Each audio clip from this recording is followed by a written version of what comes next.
Hi, welcome to my tutorial on how to use Padlet. Padlet was formerly Wall Wisher. Padlet is a free, easy-to-use Web 2.0 tool that allows anyone with internet access to post a virtual sticky note on a virtual wall.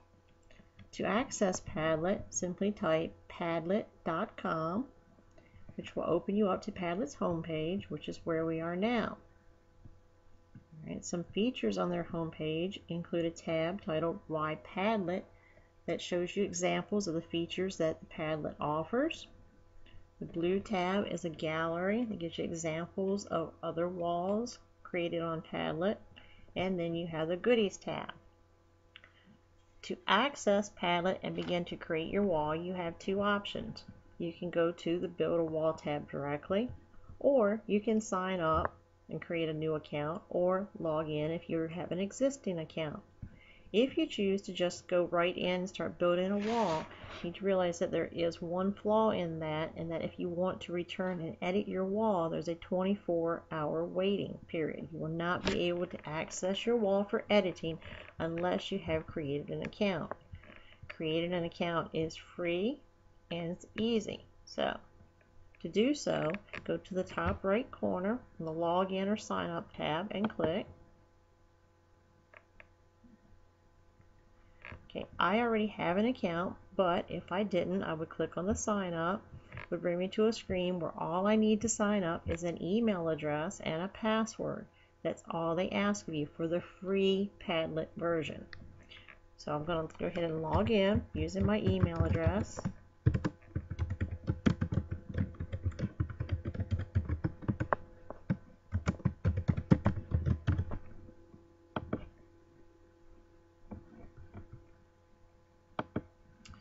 So the screen comes up, just the same screen we were on before, except now we are logged in.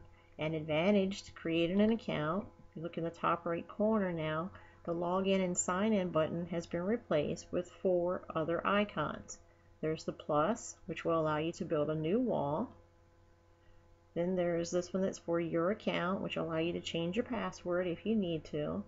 The little 4 squares is your walls. It's basically a storing place of all the walls you've created to access at any time. And then you have the log out button. Alright, so to begin to create a new wall, let's click on the plus. And a blank screen or blank wall pops up. If you notice on the right, there's a tool tab that tells you your wall is ready. To add anything to a wall, it says you can double click or drag anywhere to post. But let's start first with modifying the wall. Basically, to modify the wall means that you're going to personalize it. You can change the background, you can add a title to it, you can pose a question, you can upload videos, photos, but let's look at that. So you click on the Modify Wall tab. When you click on the Modify Wall tab, a new toolbar appears in place of the old one.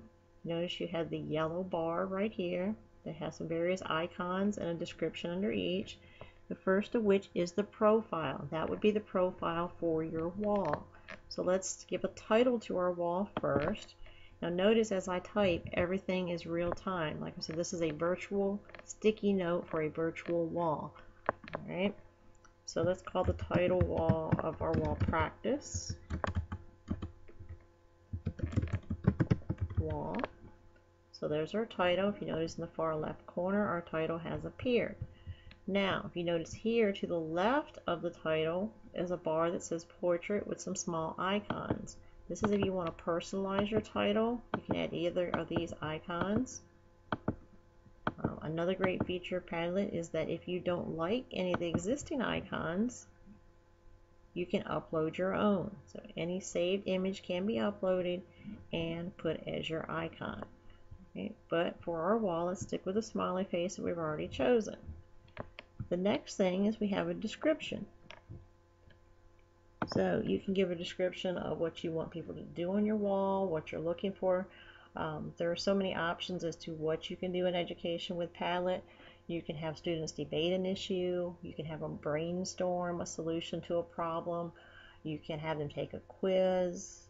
You can just have them discuss a video. There are a ton of options with it. So for ours, let's pose a question. Our question would be what I liked best about Padlet. Well, that's not really a question. Let's rephrase that. What did you like best about Padlet? And again, notice that everything you do is real time. So as I'm typing the description, it's appearing over here with my title. Okay, so what did I like best about Padlet? And I forgot the question marks. Let's go back and fix that. So there's our question. What did you like best about Padlet? So we've given a title to our wall and we pose the question. The next little icon we have here to customize our wall is called wallpaper. Right? This will give a background to our wall. If you notice right now, it's just a plain blank white wall. There are many options. There's wood, bamboo, ocean, just to name a few. There's a cork board, so it can look like a bulletin board. There's a blackboard, it can look like a chalkboard. They even have a sheet that looks like lined paper. But the lines are very light, so that's not a really good choice. Let's stick with blackboard. Now if you went through all the backgrounds and you didn't see anything that suited your purpose or that you liked, here too you have the availability of uploading an image to create as your wall. Alright, so we've set our wall design, we've given our wall a title and posed a question. Next on the toolbar is the layout. So again, we said this is an interactive, virtual, real-time posting. So when students are posting on here, the little sticky notes are going to be popping up all over the blackboard. So you can either do that in a free-form fashion that is random wherever the students click, or, which may be better for younger grades, you can stream the layout so that they appear one below the other rather than randomly scattered around the page. You know, that may even be better for older grades until they become familiar with it and can find where they're going and keep themselves focused. But again, that's totally up to you. You can experiment and see which works best with your classes. So we're going to stick for our practice purposes with the free form. The next is the privacy tab. The privacy tab allows you to set who can view your wall. For education purposes, it's best to make it password protected. That way you give your students your web address for just your wall. Once they log on to your wall, they will need your password to be able to either read the wall, write on the wall, or read and write on the wall. All right, and that prohibits others that aren't authorized from altering your wall. So we're going to make it password protected. We'll make our password school. And what do we want those with the password to be able to do? Let's say that they can write. So they'll be able to read what's going on and they can write.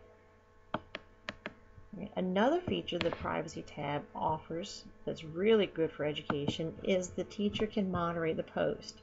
So like we said, this is a virtual posting, meaning that everything a student types shows up letter by letter real time on everyone in the class's computer, because it's just like graffiti. It's just like out there scribbling on the wall, or you're writing with sidewalk chalk on the sidewalk. Everyone's seeing what you're doing while you're doing it. But if you set your wall up that the post must be moderated, that means that you, the teacher, have to approve the post before they will show on the wall. And we all know how sometimes kids like to play around. They get a little silly. Maybe post some inappropriate, things that shouldn't be on a wall out there. This is a good way for you to monitor that and prevent that from happening. So we're going to set ours to be moderated and hit submit. And it saved those changes. It's right in here. We'll tell you it's saved. Next on there will be your notifications. You can set it so that it will email you every day, letting you know someone's posted on your wall. We won't do that right now. The next is the address. This would be the address that you can create to give to people you want to be able to view your wall. What's great with this is that through education purposes, you could set up a wall that maybe you want to contact parents and get feedback on an event or something you're planning. You could also give this to parents and let them access the wall, and they can see what their students were doing firsthand that day. Or maybe they could even interact with their students themselves and have a discussion or debate, maybe over cell phones in school or uniform policy. There are a ton of options with it. So you get to pick your own address. So we'll click on that, and let's call, ours was practice wall, so we know. Let's see if that's available. And as you type, it will tell you whether or not that web address is available. It's not, it's already been taken. Let's try wall practice. That's taken. Let's call it practice 1, and we'll write out 1, and that is also taken. Okay, sometimes it's a little difficult to try to be creative and find one. 1, 2, 3, practice 1, 2, 3, 4. All right, they're taken. Practice 2013. Wow, I'm not having much luck here. Practice wall 2013. Okay, so that's available. Practice wall 2013. And what I suggest you do once you get a web address that you're going to use is to write it down so that you'll have it and you can easily access it. So we use practice wall 2013. Right? So you want to pick that to make sure that you lock in on that. So we've picked that web address, and again on the bottom right down here it'll tell you to save the changes. Alright, so that's pretty much all you need to do to modify your wall. The last would be to delete. We don't want to do that. So you can then come over here and you could begin clicking yourself. Maybe if you just want to click randomly, you have to tell the students what they need to do to post, because we've already asked the questions. You double click to begin your posting. So I double clicked, and the first would be the bold red font, which is good to have students put their name there. So I'm going to say Mrs. Crockett, and this is my post, and I'm going to give them more instructions. Double click anywhere on the blackboard and answer the question above. Be sure to include your name on the first line. And there we go, that's our first post. And that's all you need to do to set up your Padlet wall. And one last thing, if anything happens and you become lost, you want to start over again. The little origami bird to the top right, whenever you see that little icon, clicking on that will return you to the home page. The little origami bird returns you to the home page. So that's it as far as setting up your Padlet wall. Again, there are a ton of options with this that you can explore on my webpage. But the thing I can tell you is to sit and play with it yourself, and you'll just be amazed at what you can create. So enjoy and have fun.